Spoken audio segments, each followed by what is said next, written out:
Hi everyone, this is Mrs. J. Today we are doing transformations of linear and absolute value functions, but first a quick warm-up, so please pause the video and give it a try. All right, go ahead and check. So here we have a linear function. I see three transformations of a reflection over the x-axis, a vertical stretch by a factor of 2, and a vertical translation down 5. Now this one we could technically also treat this as a reflection over the y-axis and a horizontal shrink by a factor of 1/2, but with linear functions, since you can do either, I'm going to treat them as vertical transformations. For part B, here we have a vertical shrink by a factor of 1/3, a horizontal translation left 2. Remember, any horizontal shifts go in the opposite direction that you think. And then here we have a vertical translation up 12. And then last for part C, there's actually two ways we can do this. We can describe the transformations as they are. So here we're specifically multiplying the x by the -1 and the 4. So this is a reflection over the y-axis and a horizontal shrink by a factor of 1/4. And then a vertical translation 1 unit down because this is outside of our absolute value. But what I would do when I'm addressing these types of problems is if I have an absolute value function that I can simplify, it will usually make it easier to work with. So I can actually simplify the absolute value of -4.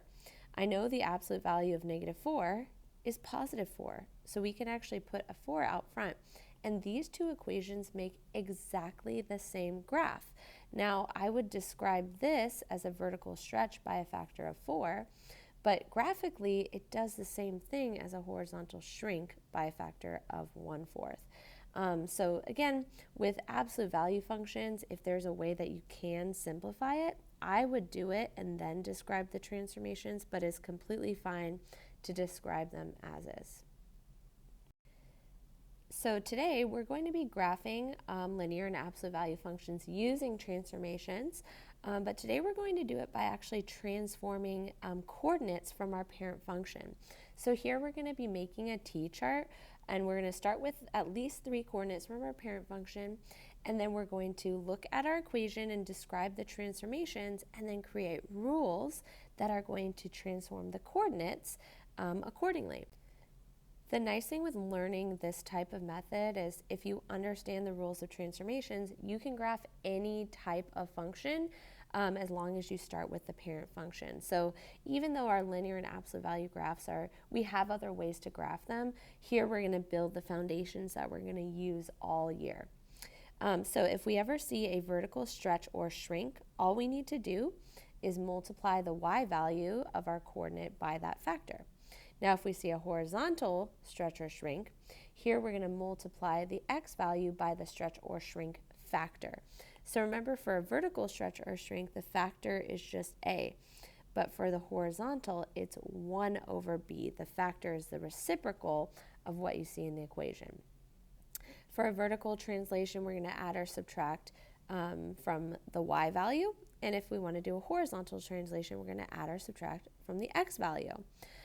So this will move our coordinates in the direction that we want. And if we want to go up, we add. If we want to go down, we subtract for either one. And then to reflect over the x or y axis, we're simply going to multiply either our y value or our x value by -1. And then when we're doing this, we're always going to follow order of operations. So we're always going to make sure that we multiply before we add or subtract. All right, let's try one of these together. So here I see we have a linear function, so I know my parent function is just p of x equals x. So in these first 2 columns, I'm going to fill out 5 coordinates from my parent function. So I'm just going to start with the x values -2, -1, 0, 1, 2, and those are what I would plug into my parent function, and I get -2, -1, 0, 1, 2. So now I'm going to describe the transformations that we see in our function. So that negative, we see a reflection over the x-axis. And then remember, I'm going to treat this as a vertical stretch or shrink. So here we have a vertical shrink by a factor of 1/2.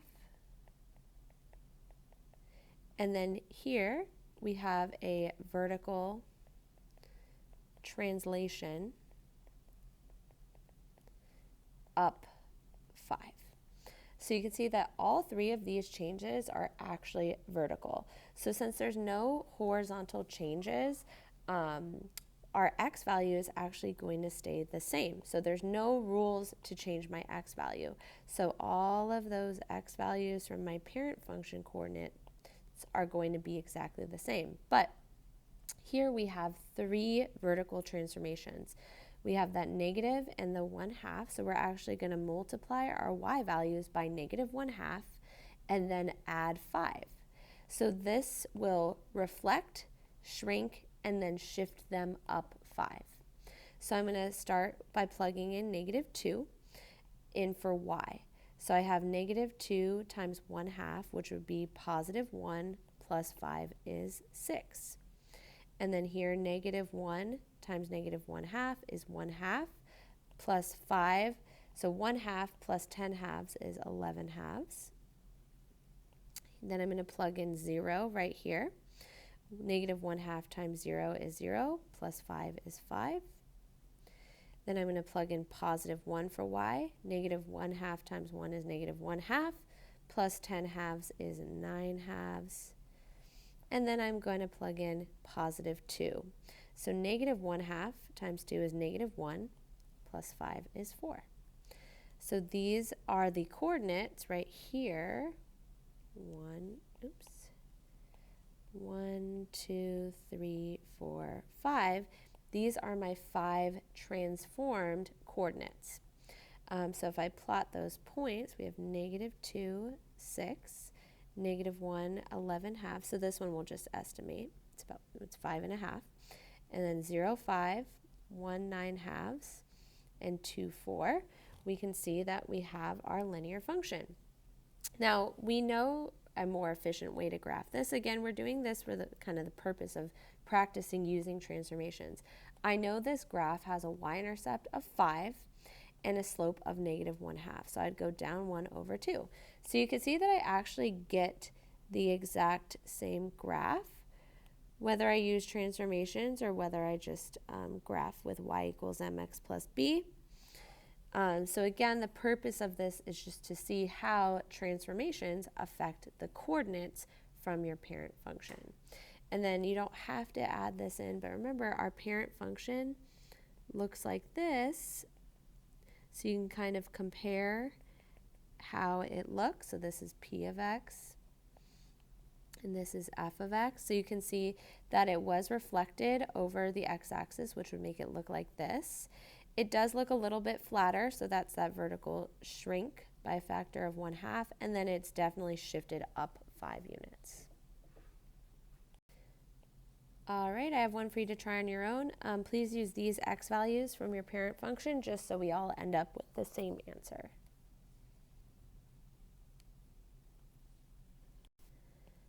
All right, go ahead and check. So 2 things I'm really looking for today. Were you able to describe your transformations correctly? So vertical stretch by a factor of 3 and a vertical translation down 4. And were you able to create your rules to transform your coordinates? There are no horizontal changes, but there's 2 vertical changes. So you multiply the y values by 3, then you subtract 4. And you'll see that you get the same graph that you would if you graphed just using the y-intercept and the slope of 3. All right, so now let's try an absolute value function. So for this, we know that our parent function is absolute value of x. So I'm going to pick the same x values to start. And then for my y values, when I plug it in, the absolute value of negative 2 is positive 2, and then positive 1, 0, 1, 2. Okay, so here I see that we have a reflection over the x-axis, which again is a vertical reflection. So we are going to multiply the y value by negative 1. And then we have a horizontal translation. I'm going to abbreviate that. And this one is going to go right 3 units. And then last, we have that vertical translation at the end, and this one we're going down 2 units. So remember, any horizontal translation is going to move in the opposite direction, but any vertical translation is going to move in the direction that you think. Now let's start with our horizontal changes. The only horizontal transformation is to the right 3. So I understand this says -3 in the equation, but if you want to move a coordinate to the right, you're going to add to the x value. So our rule here is actually x plus 3. So this part is definitely a little tricky. So again, you have to ask yourself, which way do I want to move my coordinate? I want to move it to the right, so I need to add 3 to my x values. Now for the vertical changes, I see that negative, so I'm going to do negative y, and then I want to move it down, so I'm going to subtract 2. Let's start with our x values. I'm going to take -2, plug it in, and add 3. So -2 plus 3 is 1, -1 plus 3 is 2, 0 plus 3 is 3, and then 4, and then 5. And then I'm going to take my y values, multiply by -2, and then subtract 2. So we have -2 minus 2 is -4, -1 minus 2 is -3, 0 minus 2, and then we have -1 minus 2 again, and -2 minus 2. So these are the coordinates of our transform function of f of x. So let's plot those coordinates: 1, -4, 2, -3, 3, -2, 4, -3, 5, -4. And we'll connect our coordinates, and we get a graph that looks like this. Now we already know how to graph this function in a different way. Should be able to look at this function and see right away that our vertex is at 3, -2, which it is with our transformed coordinates, and we know that the slope of our line to the right of the vertex should be -1, which it is. So again, we now have different ways of graphing this function. We could just graph it from that vertex form, or we could graph it using transformations. All right, let's do another one together. So I have another absolute value function. So I know my parent function is p of x equals absolute value of x. So make sure to start with the correct parent function coordinates.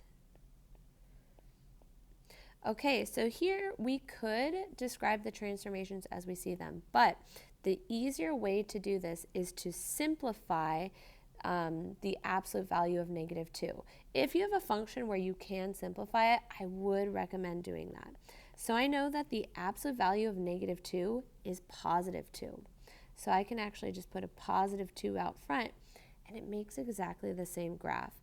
We can do this because here, if this was a reflection over the y-axis, if you look at your parent function, it's already symmetrical about the y-axis, so this type of reflection actually doesn't affect our graph, which is why if we simplify it out, our graph is exactly the same. And then here, a horizontal shrink by a factor of 1/2 ends up having the same effect as a vertical stretch by a factor of 2. It's not always the same for every type of function, but for absolute value functions that will be true. So it's much easier for us to work with an equation that looks like this rather than one that looks like this. So I'd like everyone to take this first step before you graph. So now that we have that simplified equation, we see that we have a vertical stretch by a factor of 2. So I know that I'm going to be multiplying my y values by 2.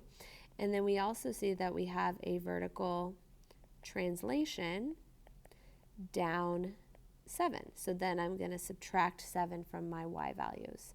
Here we don't have any horizontal changes because we simplified those out. So that means that our x values are all going to stay the same. Then we'll transform our y values. 2 times 2 minus 7 is -3. 2 times 1 minus 7 is -5. 2 times 0 minus 7 is -7. And then we have 1 again, and then 2 again. And then if we plot these points, well, looking at our equation, let's see what we would expect. We would expect our vertex to be at 0, -7, and we'd expect the slope to the right of our vertex to be 2. So let's see if we get that when we use our transformed coordinates. So we have -2, -3, -1, -5, 0, -7, 1, -5, and 2, -3. So you could see that using the transformations, I get the exact same graph that I would expect to get using the other method we've already learned. So my vertex again is at 0, -7. The slope of my line going to the right is +2. All right, we're going to do one more together, and then I'll let you try a couple on your own. So here our parent function again is the absolute value of x. So let's start with those parent function coordinates.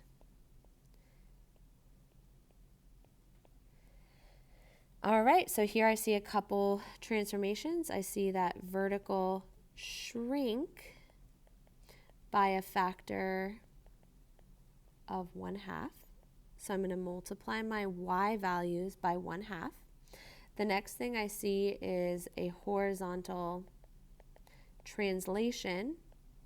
And remember, this is going to move in the opposite direction, so it's actually going to go left 5 units. So if I want to shift my coordinate to the left, I need to subtract 5. So what you see in the equation and what you see in your rule for horizontal shifts should always be opposite. And then the last thing I see here is a vertical translation up 2 units, which means I'm then going to add 2 to my y value after I multiply it by -1. All right, so let's transform our x values first. -2 minus 5 is -7, and then -6, -5, -4, and -3. And then here I have 1/2 times 2, which is 1 plus 2 is 3. And then here I have 1/2 times 1. 1/2 plus 4/2 is 5/2. 0 plus 2 is 2. And then I have 1/2 again plus 4/2 is 5/2. And then I end up with 1/2 times 2 plus 2 is 3. So let's plot those coordinates. So we have -7, 3, -6, 5/2, -5, 2, -4, 5/2, and -3, 3. So you could see here that we still end up with the same graph that we would expect to get, graphing how we did in our previous lesson. We look at our equation and we would expect the vertex to be at -5, +2, which it is. And we can see that the slope of my line going to the right of my vertex is 1/2. So again, when you're graphing these types of functions, even if I ask you for a full table and to describe the transformations, you can still start by graphing it how we learned previously, and then you can use the table of values to confirm that your graph is correct. All right, go ahead and pause the video and give this one a try on your own. All right, go ahead and check your work here. So here we have a reflection over the x-axis, a vertical stretch by a factor of 2. So we have -2y. Those are the vertical changes. And then we have a horizontal translation right 4 units. So we need to actually add 4 to our x values. So here's our transformed coordinates. Here's our graph. And again, we know that the vertex should be at 4, 0. We know the slope to the right should be -2. So this confirms again that our transformed coordinates are correct. All right, I have another one for you to try, so please pause the video.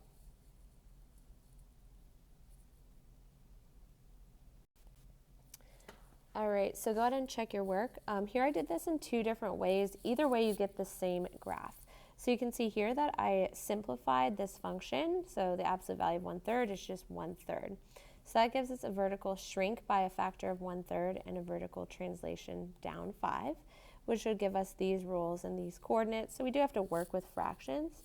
Or if you decided to keep it in the original form, this would be considered a horizontal stretch by a factor of 3.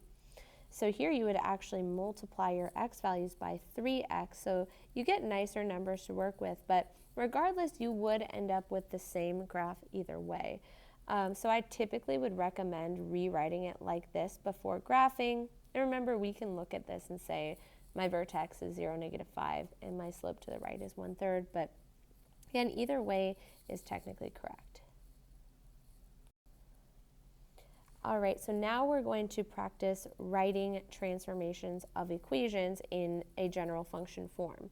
So here we're going to write a function g of x whose graph is a transformation of the function f of x in the following ways. So g of x is the new function. So we're going to take f of x and we're going to apply a vertical shrink by a factor of 2/3. So I'm going to start by saying g of x equals, well, if it's a vertical stretch or shrink, I know I'm going to multiply the entire function. So I'm going to multiply the entire function by 2/3, just like this. So it's 2/3 f of x is my new function, g of x. Let's look at part B. This is a horizontal translation 5 units right. So I know for a horizontal translation, I need to add or subtract from the x value because it's horizontal, so this is going to happen inside the parentheses. And if I want to go to the right, I actually need to subtract 5. So you can see here I'm subtracting 5 specifically from x. Here, a reflection over the x-axis. Hopefully we remember that means we multiply the entire function by -1. If I have a vertical translation up 3, I'm going to add 3 to the entire function. So I'm going to write f of x and then plus 3. If I have a horizontal stretch by a factor of 2, this one's probably the trickiest one. It's horizontal, so I need to multiply my x value.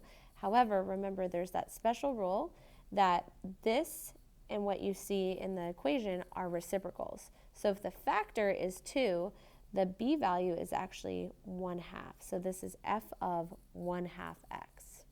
And then last, a reflection over the y-axis. To reflect over the y-axis, we multiply x by -1. All right, so now we're going to do the same thing, except instead of just transforming a general function, we actually have a real equation. So our new function g of x is going to be f of x, but with a vertical stretch by a factor of 2. So I'm actually going to start with that general function form. I know I'm going to multiply my entire function by 2. And now I'm just going to substitute f of x with the entire equation in parentheses, so 2 times 3x plus 5. So notice I'm multiplying every single part of my function. Because it's a vertical change, it affects the entire function, not just the x. And then all I have to do from here is simplify. So I'm going to distribute, and I get 6x plus 10. So for these, I would like to see you starting with that general function form, and then all you have to do is substitute and simplify. All right, this next one, we have a horizontal translation 2 units left. So that means that I actually need to add 2 specifically to x. Now this is telling me to use my function f of x, but to replace x with x plus 2. I'm just substituting. So g of x equals 3 times, and again, instead of x, I'm going to write x plus 2, and then plus 5. And then all I need to do is distribute and combine like terms. So I have 3x, and then I'll have plus 6 plus 5, so that gives me plus 11. So notice the difference between doing something specifically to x and doing something to your entire function. All right, this last one, we have a vertical translation. So I know I'm going to add or subtract to my entire function. And if I want to go down, that means I'm going to subtract 4. So I'm going to take f of x. You can even put it in parentheses if it helps, 3x plus 5. And then from that entire function, I'm going to subtract 4, so here you're essentially just combining like terms. And there you go. So you can see how we can kind of start with the skill that we built from the previous example, so starting with general function form, and then just applying it to whatever individual function we're working with. All right, let's try one more together. So here we're transforming this absolute value function. So here we have a reflection over the x-axis. So I know that means we multiply the entire function by -1. So I'm going to multiply my entire absolute value function by -1. So that means when I go to distribute, I multiply it to my absolute value term. We can't distribute it into the absolute value, but we'll put it right out front. And I also need to multiply it to the -3, making it +3. So again, you have to make sure every single term in your function is multiplied by -1. Next, we have a horizontal shrink by a factor of 1/3. So remember, these are the tricky ones. We're multiplying specifically to x because it's horizontal, but we have to multiply by the reciprocal. So it becomes f of 3x. So this just tells me to replace anything where I see x with 3x. So I have 3x plus 1 and minus 3. We can actually just leave our answer like this. And last, we have a horizontal translation 5 units right. So g of x equals, so here we need to add or subtract from x because it's horizontal. And if I want to go to the right, I actually have to subtract. So then I'm going to substitute that into my function. So the absolute value of x minus 5 plus 1 minus 3. So again, I'm simply replacing x with x minus 5, and then I will combine like terms inside my absolute value. So x minus 4, and then minus 3. And there you have it. All right, so now go ahead and take a couple minutes and give these a try on your own.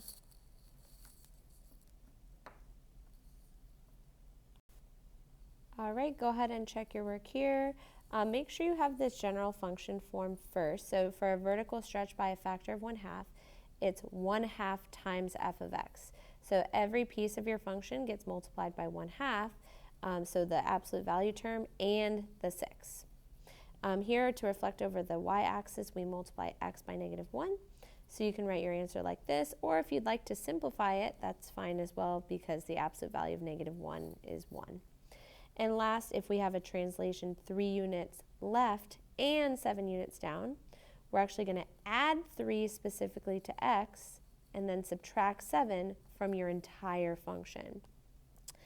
So if you'd like, you can even add parentheses around your entire function like this. So you can see here I added 3 to my x value and I subtracted 7 from the entire function, and then I combine like terms. All right, let's try this last challenge problem together. Here we're going to write a new function, g of x, whose graph is a transformation of f of x equals absolute value of x in the following ways. So here we're actually going to have 2 rounds of transformations. So first, we're going to do translation 2 units right and 3 units up. And then we're going to do another round after. So since this is an intermediate round, I'm going to start by calling it h of x because we're not to g of x yet. So h of x is going to be f of, well, if I want to go 2 units right, I need to subtract 2 from x. And if I want to go 3 units up, I need to add 3 to my entire function. So that gives us absolute value of x minus 2 plus 3. So this is my intermediate step right here. And then from here, I can move on to that second round of transformations. I'm going to do a vertical stretch by a factor of 3 and a reflection over the x-axis. So now that will give me g of x. So if I want to do a vertical reflection and reflect over the vertical stretch and reflect over the x-axis, I'm going to multiply my entire function by -3. So -3 h of x. I'm taking this one from the previous step. So g of x equals -3 times the entire h of x, which means I do need to distribute the -3 to both terms. So -3 times the absolute value of x minus 2. and then negative 3 times positive 3 is negative 9. So there you go. So this is a two-step problem. So again, we applied these transformations and I called it h of x, and then I finished off with these transformations to finally give us g of x. All right, that is all for today's lesson. Thank you so much for watching.